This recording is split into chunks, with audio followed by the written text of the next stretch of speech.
Now, we know now that the crime that they say is at the root of terrorism was not committed by Arabs or Muslims at all. What did you say, Farrakhan? Over 2,300 of America's trained architects and engineers have joined in calling for a new investigation of 9/11. Well, what is 9/11? Some of you don't even know what 9/11 is. And that's really bad. 9/11 was the destruction of the World Trade Towers. Does it ring a bell now?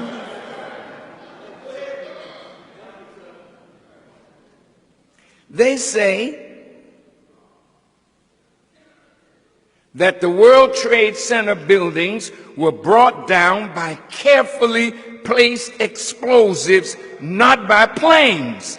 They say that all three buildings had to have been wired with explosive charges long before September the 11th. And this is something that took tremendous sophistication to do, and that sophistication was not with Osama bin Laden or his followers. Listen.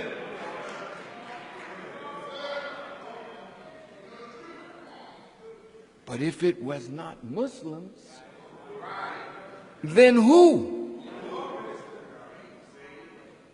Thanks to the exemplary work of scholars like Victor Thorne and Christopher Boland, it is now becoming apparent that there were many Israelis and Zionist Jews in key roles in the 9/11 attacks. Now look, if they can prove me wrong, like I said, I'll pay with my life. Since they want to kill me anyway, prove me wrong. We're dealing with thieves and liars and murderers. Listen to this. We know that many Israelis were arrested immediately after the attacks, but quickly released and sent to Israel. We know that the World Trade Center building was insured by its owner, Larry Silverstein, right before the attack, and in the insurance clause, there was a clause that if the building were damaged by terrorist acts, Mr. Silverstein would get paid. And guess what? Mr. Silverstein got $4.8 billion.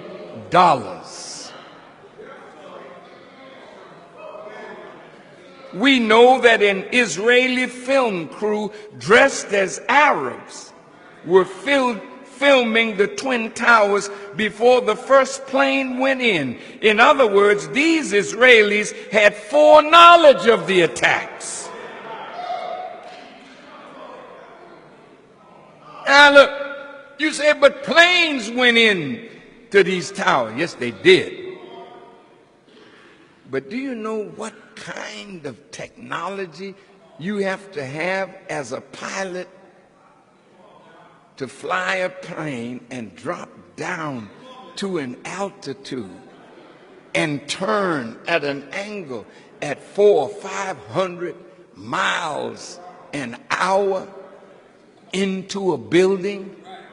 And the fuel of an airplane is not strong enough to create enough heat to melt the steel structure of that building.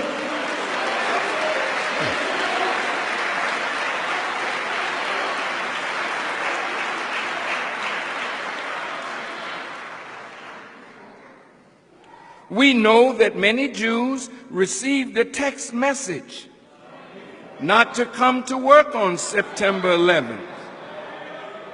Who sent that message? that kept them from showing up. Within minutes of the attacks, Ehud Barak, the founder and master of the Israeli military's covert operation force, was in a London studio of the BBC blaming Osama bin Laden and calling for a war on terror.